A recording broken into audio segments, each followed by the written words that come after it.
खबर है में खुश आमदेद। मैं हूं आपको सईद काजी और मेरे साथ मेरे को होस्ट है मियां शाहिद साहब। नाज़रीन, हम इस प्लेटफॉर्म से बार बार बात करते रहे हैं और आज हमें शायद वही मंजर नज़र आ रहे हैं। हम किसी बड़े आदमी ने कहा था कि बाज़ औकात हफ्ते रेंग रेंग के गुजरते हैं, लगता है दहाइयाँ गुजर रही हैं, और बाज़ दफ़ा वक्त पलटते हैं तो इस तरह लगता है कि दहाइयाँ हफ्तों में गुजर रही हैं। कुछ ऐसा ही ज़माना हम देख रहे हैं कि बाद दूसरी हुकूमत गिर रही है, आवाम जो है वो बिलबिला के बाहर आ रहे हैं, आलमी इशराफी आपस में बहम गुथम गुत्था है, तेल पर कब्जे की लड़ाई है। ये इस पर हम बात करेंगे।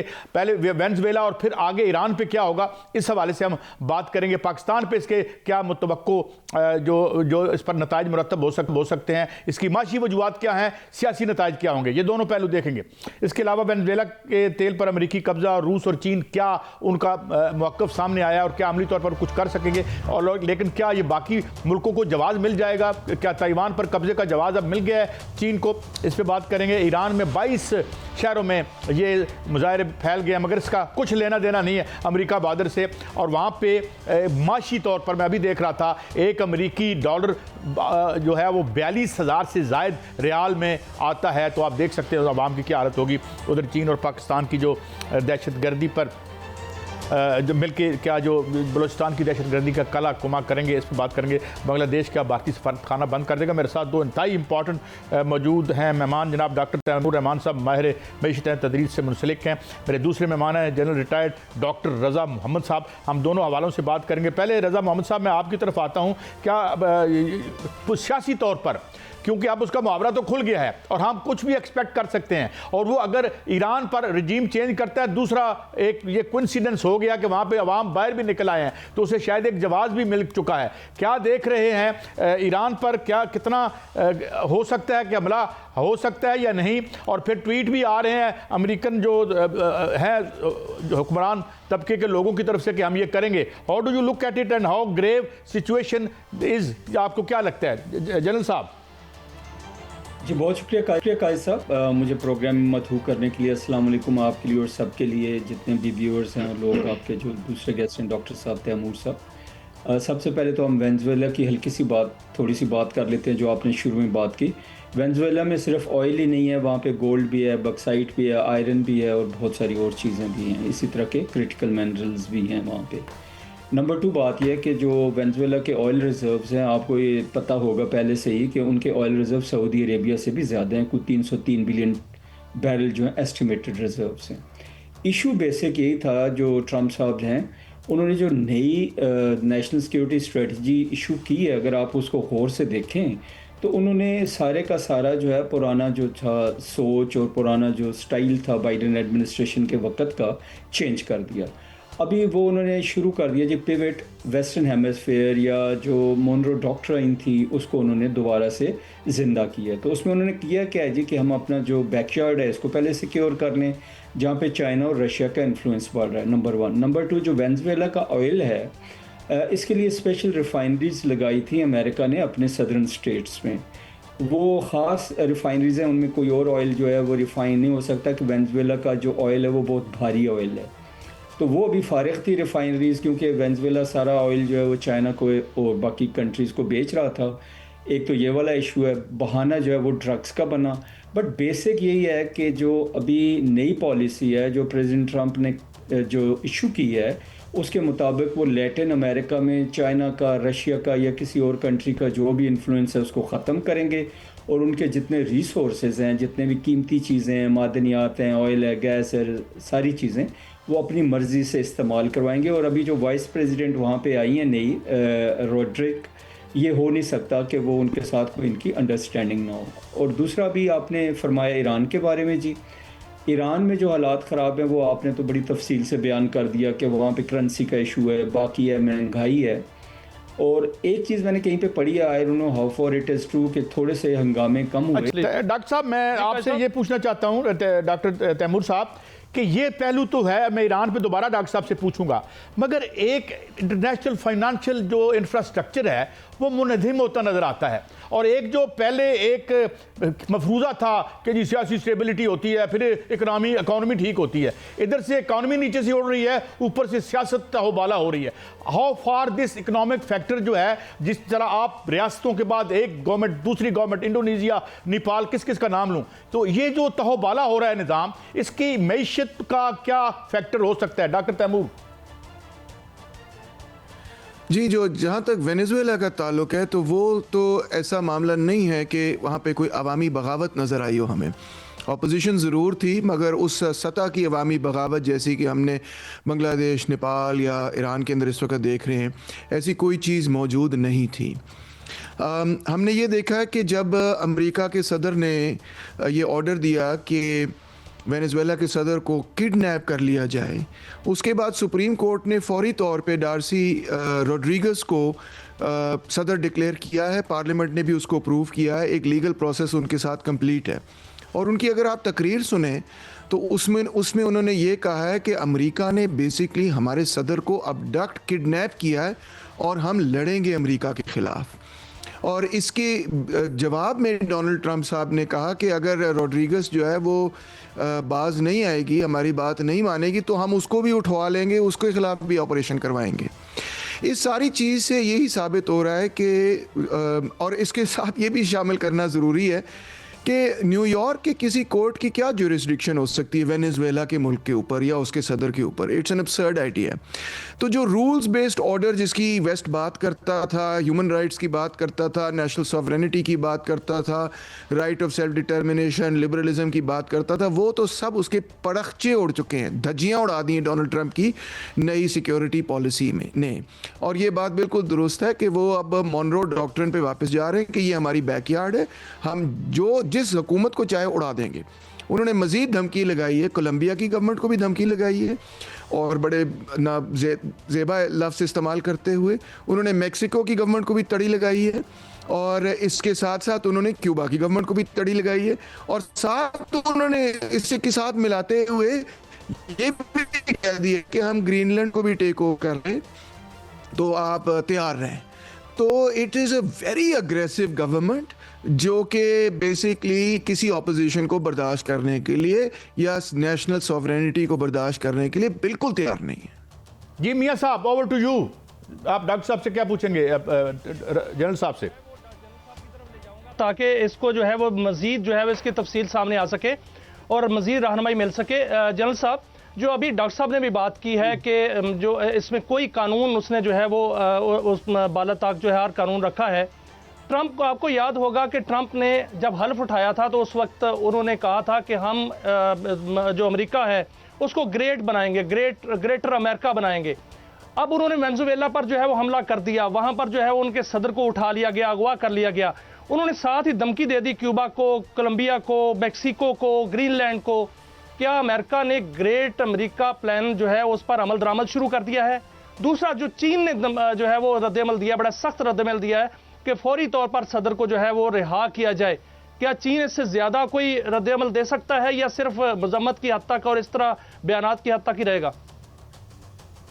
शुक्रिया मियाँ। सबसे पहली बात तो ये है कि प्रेसिडेंट ट्रंप का जो इलेक्शनियरिंग स्लोगन था वो था मेक अमेरिका ग्रेट अगेन। बिल्कुल आपने सही कहा। तो मेकिंग अमेरिका ग्रेट अगेन का मतलब ये था कि इस वक्त it is one of those countries की जहाँ पे जो उनका डेफिसिट है जो बहुत ज़्यादा है, ट्रिलियंस ऑफ डॉलर्स ईयरली उनका बजट डेफिसिट में है, नंबर वन। नंबर टू, अगर आपने अमेरिका को ग्रेट अगेन बनाना है तो उसके लिए ज़रूरी है कि वहाँ पे इंडस्ट्रियलाइजेशन हो, जॉब्स हों, बॉर्डर सिक्योर हों, अपने लोग जो हैं उनके ऊपर टैक्स कम हों और उनकी इनकम बढ़े, वेल्थ जनरेशन हो। तो वेल्थ जनरेशन, वेल्थ क्रिएशन के लिए ज़रूरी है इंडस्ट्रियलाइजेशन हो और इकॉनमी का पहिया तेज़ हो। और प्रेसिडेंट ट्रंप ने ये बात शुरू में कही थी, और अगर आपको याद हो तो $5 बिलियन की एक इन्वेस्टमेंट एप्पल लेके जा रहा था इंडिया में, वो भी उन्होंने स्टॉप करवा दी और कहा कि इसको वापस यूएस से ले आओ।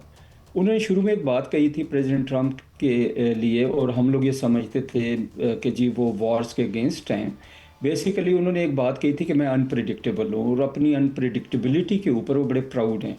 तो आज उन्होंने प्रूव कर दिया, आज मीन्स कि अभी उन्होंने प्रूव कर दिया हर जगह पे जो वो कर रहे हैं कि he is unpredictable, number one. Number two, ये बहुत ही इनफॉर्मल और नॉन ट्रेडिशनल प्रेसिडेंट हैं। अभी उन्होंने हमले के लिए कांग्रेस से अप्रूवल भी नहीं ली। चाइना और रशिया की तरफ आते हैं। आपने फरमाया चाइना और रशिया का जो रद्द-ए-अमल, ज़बानी तौर पर उनका रद्द-ए-अमल रहेगा, सख्त रहेगा, लेकिन मुझे नहीं लगता कि प्रैक्टिकली वो कोई रद्द-ए-अमल होगा। और लेकिन इसी जन साहब तरह देखें ना, जो अमेरिका है उन्होंने वेनेजुएला के 17 ट्रिलियन डॉलर के जो तेल की जो इंडस्ट्री है उस पर कब्जा कर लिया है, और साथ उन्होंने ये भी कहा है कि हम मजीद जो है वो एडवांस करेंगे और अपनी कंपनियां जो है वहां पर लाएंगे, वो तेल निकालेंगी, वो अमेरिका को उसकी जो है वो कमाई मिलेगी। और दूसरी जानिब क्या उन्होंने रूस और चीन को ये जवाब नहीं दे दिया कि वो ताइवान को अपना हिस्सा बना लें और रूस यूक्रेन को अपना हिस्सा बना ले? बड़ी अच्छी बात कही जी आपने। सबसे पहली बात तो ये है कि डॉक्टर तैमूर भी कह रहे थे कि वो जो मच ट्रम्पेटेड वर्ल्ड ऑर्डर था वो तो गया ख़त्म। वो पहले भी ख़त्म हुआ था, वो सिर्फ एक रैपिंग थी लिबरलिज़म की रैपिंग के पीछे सारा रियलिज़म ही होता है। ये दुनिया चलती है रियलिज़म पे है, सेल्फ हेल्प पे चलती है, स्टेट के इंटरेस्ट होते हैं और स्टेट अपने इंटरेस्ट से बाहर नहीं निकलती। और ये अभी दोबारा प्रूव हो गया कि ख्वाह इंटरनेशनल लॉ हो, ख्वाह लिबरलिज़म हो, ख्वाह जो भी थेरीज़ आप पेश करें, वर्ल्ड ऑर्डर हो, सारा कुछ पीछे रह जाता है नेशनल इंटरेस्ट। और उसके लिए अगर ज़रूरत है मिलिट्री पावर की तो वो इस्तेमाल होगी। और प्रेसिडेंट ट्रंप जो है ये करते रहेंगे। हमें एक्सपेक्ट करना चाहिए कि बाकी कंट्रीज़ के लिए वो इसको एग्जाम्पल बना रहे हैं कि अगर मेरी बात कोई मानेगा नहीं तो मैं ऐसे करूँगा। और मेरे ख्याल में उनके अगर आप देखें तो इंटरनली भी कोई इतनी अपोजिशन नहीं आई है। दैट मीन्स कि अभी जो हम दुनिया देख रहे हैं इसमें रीअसर्शन शुरू होगी दोबारा से, या बहुत ज़्यादा आगे आ गया रियलिज़म और लिबरलिज़म, मार्केट इकॉनमी, ये वो सारी कंसिडरेशंस पीछे चली गई। जब वर्ल्ड ऑर्डर की हम बात करते हैं तो वर्ल्ड ऑर्डर को मैं डिफरेंटली लेता हूँ। ये वर्ल्ड ऑर्डर नहीं है, ये ऑर्डर बेस्ड वर्ल्ड है। और ऑर्डर चलता सिर्फ एक है फ़िलहाल, क्योंकि जो सुपर पावर है, सोल सुपर पावर फिलहाल। अच्छा डॉक्टर साहब, मैं एक थोड़ा सा इंटरजेक्शन करना चाहूँगा। डॉक्टर तैमूर साहब, मैं आपको लेता हूँ इसमें। अभी उसने एक ये बात भी ट्रंप ने की है जी कि जो डॉलर का बाईकाट करेगा, इसको रिप्लेस करने की कोशिश करेगा, हम वहाँ पहुँच जाएंगे। मगर सवाल एक है, सवाल ये है कि अगर आप देख रहे हैं मैन्युफैक्चरिंग उनकी बैठ गई है, 4% टोटल उनकी वर्क फोर्स मैन्युफैक्चरिंग में है। लैरी समर्स कह रहा था फरीद जिक्रिया के शो में। तो अब सवाल ये कि क्या वो जो लास्ट ग्लोरी है by destabilising the world, Iran में आते हैं तो इधर सारा रीजन डिस्टेबलाइज हो जाएगा, इराक डिस्टेबलाइज्ड है, तो डू यू थिंक कि ये सेल्फ डिफीटिंग नहीं होगा अमेरिका के लिए? पहले ही जो पैसा उसने अफगानिस्तान में खर्च किया, जो इराक में खर्च किया, वो तो दुबई की प्रॉपर्टी मार्केट में चला गया, अमेरिका का भट्ठा बैठ गया। तो ये क्या मजीद भट्ठा बैठने की तरफ जा रहे हैं वो, या they can arrest the fall और जो डिक्लाइन ऑफ अमेरिकन जो इंपीरियलिज्म है? डॉक्टर साहब जी, उनकी कोशिश यही है कि जो अमेरिकन इंपीरियलिज्म की डिक्लाइन वाज़े तौर पर नज़र आ रही है और चाइना की राइज़ नज़र आ रही है, असल में तो उनके जो अहदाफ हैं वो यही हैं। इसमें दो बातें कहना ज़रूरी है। पहली बात तो ये कि मार्को रूबियो ने भी ये कहा कि अगर वेनेजुएला की तजारत और ब्राज़ील की तजारत और इस तरह मुख्तलिफ़ मुल्कों की तजारत चाइनीज़ करेंसी में होनी शुरू हो जाए और या ब्रिक्स के ज़रिए होनी शुरू हो जाए, तो फिर हमारे सैंक्शंस कामयाब नहीं होंगे इन मुल्कों के ख़िलाफ़, क्योंकि वो तो हमारे साथ डील ही नहीं कर रहे होंगे। तो ये उनके लिए बहुत परेशान कुन बात थी, यानी कि ब्रिक्स का फैलना उनके लिए बड़ा परेशान कुन है। तो इसी में नज़र आता है कि चीन की स्ट्रेटजी क्या है। चीन जो है वो अपनी फ़ौजें नहीं भेजेगा वहाँ पे वेनेजुएला के, जी हम अपनी फ़ौजें वेनेजुएला भेज दें या अपनी फ़ौजें फ़लस्तीन भेज दें या फ़ौजें इधर भेज दें, क्योंकि वो बड़े क्लियर है इस पर कि हम जो है बेसिकली हमारी फ़ौज है सिर्फ दिफा के लिए, हम किसी पर कोई हमला नहीं करना चाहते, हम किसी को अपनी फ़ौज कहीं बैरून मुल्क नहीं भेजना चाहते, तो इसलिए वो फ़ौज नहीं भेजेंगे। मगर इकोनॉमिकली वो काउंटर कर रहे हैं ऑलरेडी, जब वो ये कह रहे हैं कि हम ऑल्टरनेटिव करेंसी बिल्ड करें। अब आपका सवाल ये कि क्या अमेरिकन कलैप्स जो है वो बच सकता है या नहीं? जब तक कि मैन्युफैक्चरिंग नहीं रीबिल्ड होती, अमेरिकन कलैप्स नहीं बच सकता। और इस वक्त तो ये नज़र आ रहा है कि अमेरिका अपनी मिलिट्री को, प्रोडक्टिव कैपेसिटी नहीं, अपनी मिलिट्री को इस्तेमाल कर रहा है कि भाई मैं दोबारा हेजेमनी कायम कर लूँ, जबकि चीन जो है वो दूसरे मुल्कों के अंदर जाके इन्वेस्टमेंट कर रहा है, उनके ब्रिजेस बना रहा है, उनकी सड़कें बना रहा है, उनके अस्पताल ठीक कर रहा है, कहीं स्कूल लगा रहा है। डॉक्टर साहब एक जानब डॉक्टर अमेरिका जो है वो ये कर रहा है, लेकिन दूसरी जानब एक और काम भी हो रहा है जो ईरान के अंदर हो रहा है। ईरान के अंदर जो है वो मज़ारे जो हैं वो फूट पड़े हैं, और ये कहा जा रहा है कि वहाँ रजीम चेंज की कोशिश हो रही है। जो अमेरिकन माइक पम्पियो हैं वो बाकायदा ट्वीट कर रहे हैं इस हवाले से, और ये भी कहा जा रहा है कि वहाँ के जो अली खामनाई साहब हैं वो रूस जो है वो फरार हो सकते हैं। क्या ऐसी रजीम वहाँ चेंज होती हुई आपको नज़र आ रही है कि अमेरिकन खुद जो है वो ट्वीट कर रहे हैं कि वहाँ रजीम चेंज का दौर आ चुका है और ये होगा वो होगा सारा उसको, और जो ईरान जो है वो बिखरता हुआ नज़र आ रहा है? हमें अमेरिकन तो बहुत देर से ये चाह रहे हैं कि ईरानियन रजीम वहाँ से गिर जाए, मगर मैंने ईरान जाकर जो चीज़ें ऑब्ज़र्व की हैं वो ये हैं कि एक तो ये कि वो रजीम इतनी कमज़ोर भी नहीं जितनी लोग समझ रहे हैं, और दूसरा ये कि उसके ख़िलाफ़ अपोजिशन भी काफ़ी ज़्यादा मौजूद है। मगर ये ज़रूरी नहीं है बिल्कुल भी कि वो जो रजीम के ख़िलाफ़ अपोजिशन है वो प्रो अमेरिकन है। ये अमेरिकनों को बड़ी हैरानकुन शायद बात लगे, क्योंकि वो यही समझते हैं कि जो हमारे enemy of my enemy is my friend. मगर ईरानियंस जो हैं वो ये ज़रूर कहते हैं कि भाई हम अपनी हुकूमत से बड़े तंग हैं, मगर साथ ही साथ वो ये कहते हैं कि हम प्रो अमेरिकन बिल्कुल भी नहीं है। तो इसका मतलब ये है कि नंबर एक कि अगर अमेरिका ने मुदाखलत की है ईरान के अंदर, तो देखें आप, अवाम जो है ना वो इकट्ठी हो जाएगी अमेरिका के खिलाफ। ये पहले भी हो चुका है। और या इजराइल ने अगर मुदाखलत की तो अवाम इकट्ठी हो जाएगी इजराइल के खिलाफ। और दूसरी बात ये, तैमूर रहमान आपका बिल्कुल नुक्ता नज़र दुरुस्त है। और जनरल साहब मैं आपकी तरफ आता हूँ। जिस तरह डॉक्टर तैमूर रहमान कह रहे हैं कि हम जानते हैं, हम ईरान की तारीख को जानते हैं, हम उधर मुसद्दिक से लेके तौदे पार्टी की जो थी काम था, जो बाद में ज़ाहिर है चला गया, जो रिलीजियस हायरार्की की झोली में चला गया, तो एंटी अमेरिकन सेंटीमेंट तो वो बहुत, मगर कहा जा रहा है कि उधर शाह ईरान का जो बेटा है उसको भी अमेरिका में कोई नया कोर्ट शोट सिलवा के दे रहे हैं। डू यू थिंक कि यहाँ पर तारीख उस तरफ जाएगी जिस तरफ अमेरिका चाह रहा है, या ईरान किसी और रेवोल्यूशन की तरफ बढ़ रहा है, या डिसइंटीग्रेशन की तरफ बढ़ रहा है, जिसके से इख्तलाफ करते हैं doctor Taimur? But your take doctor Raza Mohammad साहब। जी जी जी जी मैं जी ये कहना चाहूँगा कि ईरान जो है with every passing day change हो रहा है। इंटरनली जो बात हुई वो होगी कि जी वहाँ पे महंगाई भी है, डॉलर की रेट भी जो है वो डॉलर के अगेंस्ट बहुत ज़्यादा चला गया हुआ है और काफ़ी प्रॉब्लम्स हैं। 2 से 3 चीज़ें मैं इसमें अर्ज़ करना चाहूँगा। नंबर 1, जब लोगों को ये पता चला कि मोसाद ने कहा जी कि हमारे जो एजेंट्स हैं वो एम्बेडेड हैं मुजाहिरों में और इजराइल इसको सपोर्ट कर रहा है और यूएसए सपोर्ट कर रहा है, तो मैंने ये सुना है कि वहाँ पे मुजाहिरों की शिद्दत में कमी आई है। वहाँ के लोग कभी ये नहीं चाहते कि उनके मुजाहरे, उनकी हरकत या जो भी मूवमेंट्स, हरकत में गलत कहा गया उर्दू में, उनकी जो मूवमेंट है, ये मूवमेंट जो है वो डब हो जाए कि ये इजराइली स्पॉन्सर्ड है या यूएसए स्पॉन्सर्ड है। दूसरी चीज़ मैं ये कहूँगा कि ईरान जो है उसने बड़ा अक्लमंदी के साथ अपने रिलेशनशिप जो है ठीक किए हैं और उसमें चाइना का भी बड़ा हाथ है।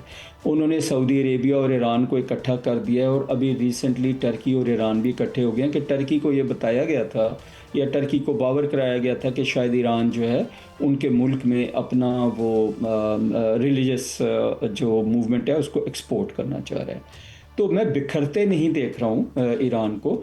प्रॉब्लम ज़रूर है और उसमें मेरा ख्याल ईरानियन जो गवर्नमेंट है, रिजीम है, उसको दोनों चीज़ें करनी पड़ेंगी। एक तो आइडियोलॉजी जो है उसके साथ उन लोगों को सब्र के लिए करना पड़ेगा, लेकिन एट द सेम टाइम जब तक अपनी इकोनॉमी वो ठीक नहीं करेंगे और उसके लिए कोई मेजर्स नहीं लेंगे तो वो प्रॉब्लम रहेगा। मेरे ख्याल में वो रेडी हैं अपनी चीज़ों को एडजस्ट करने के लिए इंटरनेशनल सिस्टम के अंदर, जिसका मतलब ये हुआ कि अगर सऊदी अरेबिया और टर्की के साथ उनकी दोस्ती है, लेकिन जनरल साहब एक तो जो खबर आ रही है वो इजरायली मीडिया की जानिब से भी आ रही है और इंडियन मीडिया की जानिब से भी आ रही है कि जो ईरान के अंदर जो मज़ारे हो रहे हैं उनमें अली खामनाई साहब जो सुप्रीम वहाँ के लीडर हैं उनकी जान को ख़तरा है और यहाँ तक कहा जा रहा है कि सदर ट्रंप जो है उनको कत्ल करा सकते हैं या वो फरार हो सकते हैं। कि ऐसा कुछ हो सकता है? साथ साथ ये भी धमकी दी जा रही है कि अगर मुआहिदा इब्राहिमी पर अमल दरामद नहीं करते तो इसके बाद जो है अरबों की बारी भी आ सकती है। कि ऐसा मुमकिन है कि दुनिया में कोई 2026 में इस तरफ जा रही है?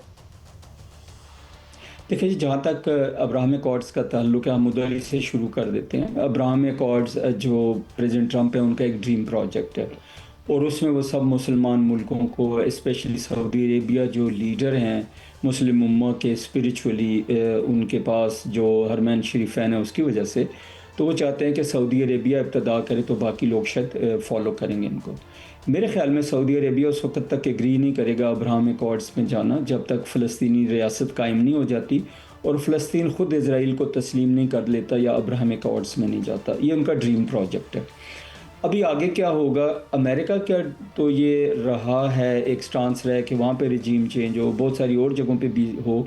और इज़राइल का जो ख्याल है, जैसे अभी आपने देखा होगा सोमाली लैंड को उन्होंने तस्लीम किया है, बाकी ये सारे जो चीज़ें हैं वो चल रही हैं। यूएई शायद अभी इज़राइल के ज़्यादा नज़दीक आ रहा है। अच्छा डॉक्टर साहब, आपने एक और बड़ी अहम बात की, ये बड़ा अलग मौजू है, इस पर मैं फिर इसी हफ्ते तकलीफ दूंगा आपको। मगर अभी जो जनरल साहब ने बात की है डॉक्टर तैमूर साहब, इन्होंने कहा है कि एक रैपिंग थी जो लिबरल या जो रूल बेस्ड ऑर्डर था, वो लिबरलिज्म के ऊपर उन्होंने एक लेबल लगाया हुआ था। तो आप ये जो दुनिया में हाल चल है, मैं ब्रॉडर पिक्चर में देख रहा हूँ, वेनेजुएला से ज़रा बाहर निकल के भी जो दुनिया में वाक़यात ऊपर तले हो रहे हैं, तो क्या is it collapse of new liberal economics जो कि इस तरह की पॉलिटिकल इंस्टेबिलिटी पैदा कर रही है? ओवरऑल दुनिया में देखें, जब जगह जगह पे हुकूमतें चेंज हो रही हैं और लोग बिल बिला के बाहर निकल रहे हैं। डॉक्टर तैमूर जी, बड़ा अच्छा सवाल पूछा है। पहली बात तो ये है कि लिबरलिज्म हमेशा नॉर्मेटिव फिलॉसफी रही है, यानी कि वो ये कहती रही है कि हमें इस तरह से होना चाहिए, ये नहीं कहती कि इस तरह से हैं हम। और रियलिज्म जो है वो कुछ ऑफर ही नहीं करती कि भाई हमें किस तरह से होना चाहिए, वो कहते हैं इस तरह से दुनिया है, बस इसी तरह से रहेगी। तो ये दोनों एस्पेक्ट्स को समझने की ज़रूरत है। आपने बहुत ठीक निशानदही की कि देखें, जब से सोशलिस्ट ब्लॉक कोलैप्स हुआ तो वेस्टर्न दुनिया ने नियो लिबरलिज्म अपना लिया है। इस नियो लिबरलिज्म की वजह से जो माशी मसाइल पैदा हुए हैं, उन्हीं की वजह से पॉलिटिकल रिवोल्ट्स भी पैदा हो रहे हैं। और इस नियो लिबरल दुनिया के अंदर जो हैरानकुन बात थी, जिसकी वजह से अमेरिका परेशान हो गया, वो ये है कि एक ऐसी कंट्री जहाँ पे कम्युनिस्ट पार्टी की हुकूमत है, वो एक सुपर पावर बनती चली जा रही है। उसको काउंटर करने के लिए अब उन्होंने उस नियो लिबरलिज्म के अंदर एक नई चीज़ डाल दी है, और वो नई चीज़ यही है जो जनरल साहब ने कहा, जो नई पॉलिसी उन्होंने बनाई है, और वो यही है कि मॉनरो डॉक्ट्रिन को दोबारा जिंदा करो और वेस्टर्न हेमिस्फीयर को अपने कंट्रोल में लो, ताकि हम चीन और रूस का मुकाबला कर सकें। गोया, अच्छा you agree with the collapse. अच्छा जनरल साहब, लास्टली ये फरमा दीजिएगा कि ये जो डू यू थिंक, जिस तरह आप कह रहे हैं कि कंट्रोल कर लेगी जो अब एडमिनिस्ट्रेशन ईरान में है, और साथ साथ जो वहाँ कोई डिसइंटीग्रेशन जो है फार फेच्ड है, और बाकी मुल्कों में ये क्या उनको हौसला मिल गया कि हम कहीं भी चला जाएं, क्यूबा में चले जाएं, उधर लैटिन अमेरिका, क्या इसमें रिएक्शन नहीं आएगा और उसके लिए मसाइल नहीं बढ़ेंगे अमेरिका के लिए if they follow this policy? General साहब एक ज़िमनी सवाल मैं भी पूछ लूँ कायद साहब, साथ ताकि जनरल साहब जो है इसका जवाब दे सकें और अच्छी तरह जो है वो रहनुमाई हो सके। जनरल साहब, साथ साथ ये ज़िमनी सवाल ये है कि जो अमेरिका करने जा रहा है, ये कर रहा है, क्या ये एक नए 9/11 को दावत नहीं दे रहा कि वहाँ पर जो है लोग उठ गए हैं, उनके घरों पर जो है वहाँ पर हमले हो रहे हैं, जेडी वैंस के घर पर जो है वो हमला हो गया और नई जो है वो एक अनरेस्ट पैदा हो गई है? तो ये जो ट्रंप सब कर रहे हैं, ये अपने लिए ही प्रॉब्लम क्रिएट नहीं कर रहे? जी, सबसे पहली बात तो ये है जी कि वो कर इसलिए रहे हैं कि उनको पता है कि ये नहीं करेंगे तो अमेरिका जो है उसकी सुप्रीमेसी जो अभी नीचे जा रही है, अभी हम सारी डिस्कशन कर चुके हैं, उसको मैं दोहराऊंगा नहीं, तो वो सुप्रीमेसी जो है बहाल नहीं रहेगी या बरकरार नहीं रहेगी। तो अपने स्टेटस को बहाल करने के लिए ज़रूरी है कि उनके मुल्क में एक इकॉनमी का, प्रोडक्शन का पहिया चले, और ऑयल और गैस और जिस तरह क्रिटिकल मिनरल्स और गोल्ड है उनके ऊपर मुड़ के उनका कब्ज़ा हो जाए। तो उसके लिए उनको जो भी करना पड़ा लैटिन अमेरिका में, आई थिंक वो कर सकते हैं। जो अभी उन्होंने किया है ये और कंट्रीज़ में भी वो रिपीट कर सकते हैं लैटिन अमेरिका में। अभी आते हैं हम बाकी चाइना की तरफ और रशिया की तरफ। इन अवे उन्होंने इंडिकेशन दे दिए हुई है कि चाइना जो कर रहा है वो करता रहे, लेकिन हमारे साथ टैरिफ्स और बाकी चीज़ों को एडजस्ट करके वो उनके साथ आगे बढ़ना चाहते हैं। वो काइनेटिक्स में नहीं जाना चाहते या वॉर नहीं करना चाहते। रशिया जो है उसके बारे में उन्होंने एक मैसेज दे दिया है कि ये यूक्रेन यूरोप का मामला है, नेटो जो है वो ख़ुद अपने आप को लुक आफ्टर करे, तो हम अपने पैसा जो है उसमें नहीं लगाएंगे। वो उनका इंटरनल, यानी गोया मैं अगर इसको सम अप करूँ जनरल साहब, तो ये कि वो है कि ये इधर ना आए, बाकी जो संभालना है, ये भी कहा जा रहा है कि यूरोप को अगर संभालना है रशिया ने और अपना, तो ये they are ready to withdraw, मगर उधर वो कंसोलिडेट करें। हमने कोशिश की बात समझने की। बहुत शुक्रिया डॉक्टर तैमूर रहमान साहब, बहुत शुक्रिया जनरल रिटायर्ड डॉक्टर रज़ा मोहम्मद साहब। नाज़रीन, एक ब्रेक है, ब्रेक से वापस आएंगे तो अहम और भी मसाइल हैं। चीन पाकिस्तान का ताउन बढ़ रहा है, ज़ीरो पॉलिसी BLA और TTP के लिए बांग्लादेश में, और जो भारत की ठन गई है। बड़े इंटरेस्टिंग टाइम्स हैं, हर जगह नए नए जो कॉन्फ्लिक्ट्स हैं वो उभर रहे हैं। ये कैसी दुनिया है, इसको समझने की कोशिश करते हैं। अगले प्रोग्राम के समय हमारे साथ रहिए।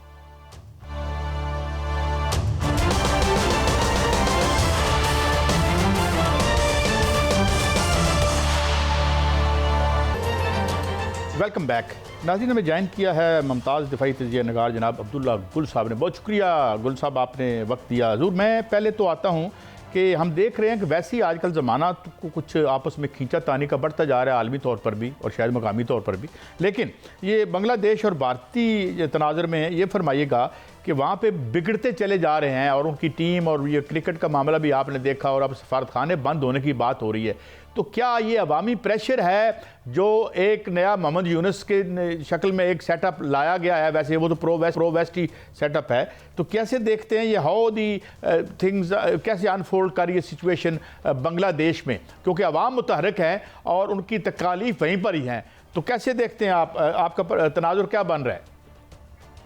बिस्मिल्लाहिर्रहमानिर्रहीम। बहुत बहुत शुक्रिया कायद साहब, आपने मदऊ किया। देखिए, जो बांग्लादेश की सूरत हाल है वो किसी से ढकी छुपी नहीं है। सबसे पहले तो इस बात को समझना ज़रूरी है कि क्या वजह है कि बांग्लादेश के अंदर ये उबाल आया। बुनियादी तौर पे बांग्लादेश जो था, वहाँ से पाकिस्तान की आज़ादी की मूवमेंट शुरू हुई थी, कश्मीर से शुरू हुई थी। लेकिन वक्त गुजरता चला गया और फिर पाकिस्तान के साथ 24 साल रहने के बाद वहाँ एक जो है वो एक और मुक्ति भानी की साजिश जो है वो शुरू हो गई, जो कि असल में नज़रिया पाकिस्तान और जो बुनियादी तौर पे जो बांग्लादेश के लोग जो चाहते थे कि वो भारत के तसल्लुत से आज़ाद हों, वो तो उनको दोबारा भारत के तसल्लुत में दे दिया गया। नतीजा ये हुआ कि उन्होंने रिवोल्ट किया। पहले उन्होंने जो है शेख मुजीब और उसके ख़ानदान को धान मंडी के अंदर कत्ल किया और उसके बाद उसकी बेटी को भी जो है वहाँ से निकाल भगाया। और जो नौजवान नस्ल थी वो बहुत ज़्यादा जो है उसने जो है वो शोर मचाया और वहाँ एक उबाल नज़र आया और जेन ज़ी जो थी वो सामने आ गई। नतीजा ये निकला कि हसीना वाजिद तो वहाँ से भाग निकली, लेकिन उसके बाद उसको मौका दिया गया कि जनाब आप आएँ और अदालत में अपने खिलाफ जो तुम्हारे ऊपर इल्ज़ामात हैं उनकी तरदीद करो और सबूत और शवाहिद पेश करो।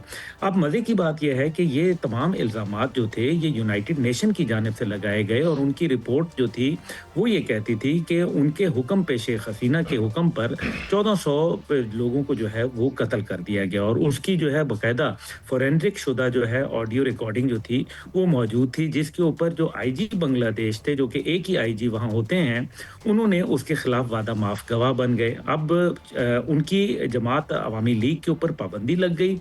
नतीजा ये हुआ कि भारत को ये फिक्र हो गई कि हमारा तो स्ट्रेटेजिक इंटरेस्ट, हमारा इकोनॉमिक इंटरेस्ट, हमारा जो डिफेंस इंटरेस्ट है वो तो सारा कॉम्प्रोमाइज़ हो जाएगा।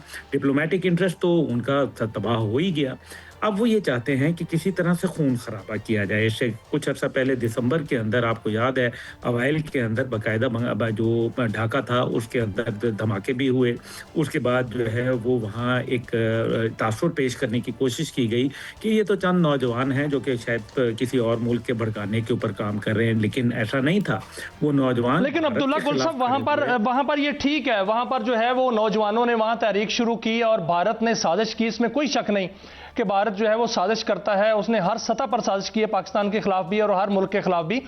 लेकिन जो अब वहाँ पर हालात बनते जा रहे हैं, जयशंकर जब गए थे खालदा जिया के जनाजे पर, तो वहाँ पर वो मुँह छिपाते फिर रहे थे और बाहर नहीं निकल पा रहे थे कि कहीं वहाँ पर जो है वो लोग उन पर झपट ना पड़े। नौजवान इतने गुस्से में हैं, उन्होंने हमारे स्पीकर साहब जो हैं उनका भी रास्ता रोकने की कोशिश की, लेकिन इसके बावजूद जो नौजवान हैं वो बहुत गुस्से में हैं और वो चाह रहे हैं कि उनकी चिकन नेक जो है वो भी तोड़ी जाए। वो ये भी कह रहे हैं कि वहाँ पर 7 सिस्टर्स जो हैं उनको भी बांग्लादेश का हिस्सा बनाया जाए। उन्होंने जो क्रिकेट खेलने से जो है वो भारत से इनकार कर दिया है, सफारतखाना बंद करने का जो कह रहे हैं।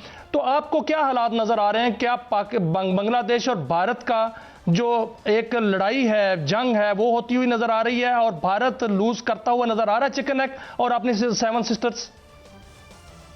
देखिए, भारत हर मुमकिन कोशिश करेगा कि वो इस किस्म की कोई कार्रवाई ज़रूर करे। उसकी वजह है बहुत बड़ी। उसकी वजह यह है कि अभी भी उनके जो 4 स्क्वाड्रन्स हैं सखुई जहाज़ों के, बांग्लादेश के, वो बाकायदा लाइव एमुनेशन के साथ जो है वो वहाँ मिलिट्री एक्सरसाइजेस कर रहे हैं। उनकी जो भारत की 3 कोर फौज जो है उसको जो है वो वहाँ डिप्लॉयमेंट का हुक्म दे दिया गया है, जिनके अंदर गालिबन उनकी 2 कोर है, 3 कोर है और 33 कोर है गालिबन। तो उनको जो है वो डिप्लॉयमेंट का हुक्म दे दिया गया है। साथ ही साथ जो है, जैसे मैंने आपसे कहा, अब जो असल बात है वो ये है कि भारत को ये समझ आ रही है कि जो डिप्लोमेटिक सतह के ऊपर इतना बुरा हाल होने वाला है उसका, क्योंकि अगर वहाँ नौजवान नस्ल इलेक्शन में कामयाब हो गई तो सिर्फ जो है हसीना वाजिद और उसकी पार्टी का नहीं, बल्कि भारत के तमाम अज़ाइम का भी वहाँ खात्मा हो जाएगा। और भारत ने जो कुछ अबनाए मलाका तक जाने की कोशिशें की हैं वो मिट्टी में मिल जाएंगी, और उसका जो किरदार है इस खित्ते के अंदर वो कमज़ोर से कमज़ोर तरीन हो जाएगा। दूसरी जानिब जो है वो चिकन नेक का मामला है। आपको पता है कि हमारे जॉइंट चीफ जो थे शाहिद शमशाद मिर्ज़ा साहब, वो भी वहाँ तशरीफ़ ले गए थे और उनको बाकायदा दौरा कराया गया है। वो बुनियादी तौर पे पाकिस्तान की ट्रेंड याफ्ता है। ये वही लोग थे जो 24 साल पाकिस्तान के साथ रहे, और अब भी हमारे बहुत ही अच्छे मरासिम पाकिस्तान और बांग्लादेश के मौजूद हैं दिफाई सतह के और स्ट्रेटेजिक सतह के। दूसरी जानिब जो है वो तमाम जो 7 स्टेट्स हैं, जिसके अंदर नागालैंड है, मिज़ोरम है, झारखंड है, छत्तीसगढ़ है, ये सारे के सारे इलाके जो हैं ये कहते हैं कि जनाब हम तो बंगाल का हिस्सा हैं। और वैसे भी आपको पता है ईस्ट बंगाल और वेस्ट बंगाल का जो है वो आपस में बड़ा गहरा ताल्लुक है। बुनियादी तौर पे लोग तो एक हैं, भारत ने उनके ऊपर ज़बरदस्ती जो है अपने आप को मुसल्लत किया हुआ था।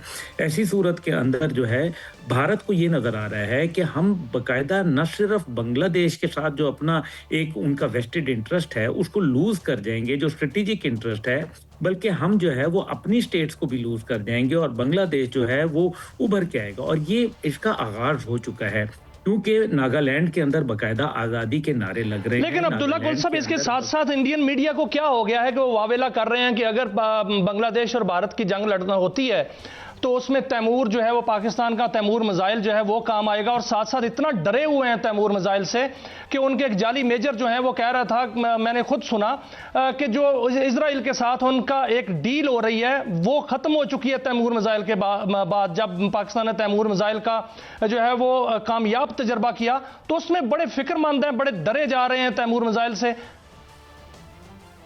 जी देखें, आज ही मैं कहीं जगह गया हुआ था तो हिरॉप ड्रोन जो कि इजराइल का बना हुआ है, जो भारत ने पाकिस्तान के खिलाफ स्वॉर्म अटैक के तौर पर इस्तेमाल किया था, वो मैंने अपनी आंखों से देखा। जो अल्हम्दुलिल्लाह सिर्फ हमारे एक जो सिस्टम है उसने 13 से ज़्यादा जो है वो ड्रोन गिरा दिए थे इनके।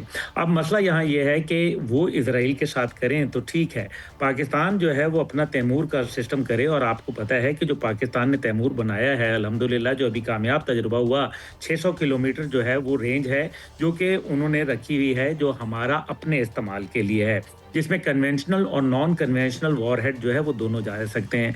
दूसरी जानिब जो हमने एक्सपोर्ट पर्पस के लिए बनाया, और ये हमने खास तौर पे बोला है एक्सपोर्ट पर्पस। एक्सपोर्ट का मतलब यह है कि 290 किलोमीटर उसकी रेंज है। अब जो जैसा चाहे वो समझ ले, पाकिस्तान का तैमूर है, पाकिस्तान का फतह 1 है या फतह 2 है, वो 120 किलोमीटर है या 400 किलोमीटर है। ये जो पाकिस्तान की एक वक्त की कमी की बात अब्दुल्ला गुल साहब, मैं चाहूँगा एक और इशू पर आपका मैं टेक ले लूँ। ये जो एक जाइंट एक आई स्टेटमेंट भी कि ज़ीरो टॉलरेंस अगेंस्ट ये जो टेररिज्म है, TTP है या BLA है चाइना और पाकिस्तान का, तो इससे ये कैसे देख रहे हैं कि क्या इसको भी आयरन हैंड से कुचला जाएगा? और ज़ाहिर उनके डांडे मिलते तो इंडिया से ही हैं, तो how do you look at that development? गुल साहब देखिए, इंडिया बुरी तरीके से काजी साहब फंस गया है। इंडिया को मालूम है कि एक्साई चेन के ऊपर जो उसका पोजीशन है वो कमज़ोर है। लद्दाख के अंदर उसका प्रॉब्लम है। गैलवान वादी के अंदर जो है वो उसके हाथ से जा चुकी है। इसी तरीके से जो वाखान कॉरिडोर है उसके ऊपर चाइना ने एक बाकायदा ब्रिगेड हेडक्वार्टर, जो कि एक एक्स्ट्रा ऑर्डनरी साइज़ का ब्रिगेड है, वो उन्होंने वहाँ डिप्लॉय कर चुके हुए हैं। और साथ ही साथ जो है वो उनको ये भी मालूम है कि सी पैक को रोकने के लिए भारत अपनी पूरी कोशिश कर रहा है कि वो किसी सूरत जो है अफगानिस्तान के अंदर कोई नया फितना बर्पा करे। इसको रोकने के लिए ज़रूरी है। और अभी भी जो ताजिकिस्तान के ऊपर जो है चाइनीज़ लेबर के ऊपर हमले किए गए, वो किसी और की जानिब से नहीं बल्कि उसके अंदर ETIM मुलविस थी, जो कि ईस्टर्न तुर्कमानिस्तान इंडिपेंडेंस मूवमेंट है, और ये चाइना को बिल्कुल पसंद नहीं है। ETIM एक दहशतगर्द तंजीम है जो चाइना के अंदर कार्रवाइयाँ करती है, और पाकिस्तान ने ETIM के खिलाफ जो है बहुत कामयाबियाँ भी हासिल की हैं। लेकिन इस सब के लिए ज्वाइंट एफर्ट्स जो हैं, कलेक्टिव एफर्ट्स जो हैं, क्योंकि चाइना और पाकिस्तान के इंटरेस्ट कॉमन है और हम चाहते हैं कि बेल्ट एंड रोड इनिशिएटिव जो है वो सेंट्रल एशिया से होता हुआ एक्सेस करता हुआ रूस और फिर लेकिन अब्दुल्ला गुल साहब इस वक्त ये बयान देना और मुश्तरका तौर पर बयान देना कि जो सी पैक है ये बिला रुकावट और मजबूती से आगे बढ़ेगा और दहशतगर्दी के खिलाफ पाकिस्तान के जामे इक़दाम, चीनी बाशिंदों और मनसूबों की तहफ़्फ़ुज़ पर इत्मीनान का इजहार करना और साथ साथ ये कहना कि पाकिस्तान की सालमियत जो है उसके लिए चीन जो है वो बाकायदा तौर पर उस पर बयान देना, ये आपको कैसा लगता है कि इस वक्त जो इस तरह का बयान देकर और ये कहना कि सी पैक पर जीरो टॉलरेंस, इसका मतलब है कि BLA, TTP, फितनतुल ख्वारिज, फितनतुल हिंदुस्तान और खुद वो दहशतगर्द जिसको हिंदुस्तान कहते हैं या दहशतगर्द जो इसराइल जिसको कहते हैं, अगर वो इस की राह में रुकावट बनते हैं तो सारे के सारे नेस्तो नाबूद कर दिए जाएंगे।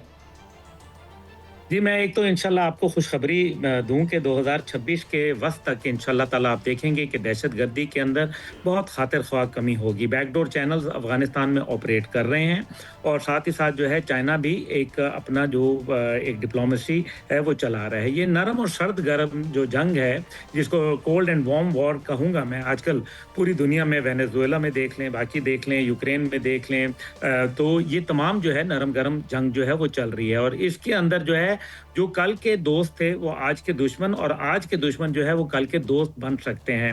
ऐसी सूरत में चाइना ने अपने आप को बड़ा वाज़े बता दिया। वैसे भी 3 सितंबर 2025 को जो उन्होंने परेड की उसके अंदर ये बाकायदा ऐलान किया कि में और भी सुपर पावरें हैं, तो इसलिए चाइना अपने आप को असर्ट कर रहा है। चाइना को मालूम है कि उसका जो है स्ट्रेटेजिक इंटरेस्ट और उसका जो फाइनेंशियल इंटरेस्ट है, इकोनॉमिक इंटरेस्ट, वो पाकिस्तान और अफगानिस्तान इस इलाके के अमन से जुड़ा हुआ है। इसलिए पाकिस्तान को स्पेशल इक्विपमेंट जो है वो इंशाल्लाह मिलेगा।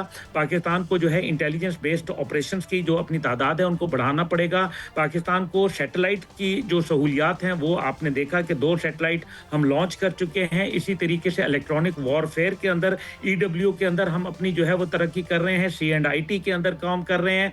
तो ये तमाम चीज़ें जो हैं मेरे ख्याल में एक मजबूत और मुस्तहकम पाकिस्तान और चीन के रिलेशंस को कर रही हैं और दुनिया में एक नई ताकत का जो उभार है वो इस रीजन से हो रहा है। और यही वजह है कि आपको याद होगा कि जब 3 सितंबर को उन्होंने परेड की तो उसके अंदर दुनिया की 4 न्यूक्लियर ममालिक के सरबराहान वहाँ मौजूद थे। एक जो जिनको लेके शी जिनपिंग आए, एक शी जिनपिंग थे, एक वजीर आजम शहबाज शरीफ थे, तीसरे जो थे सदर पुतिन थे और चौथे जो थे वो नॉर्थ कोरिया के किम जोंग उन थे।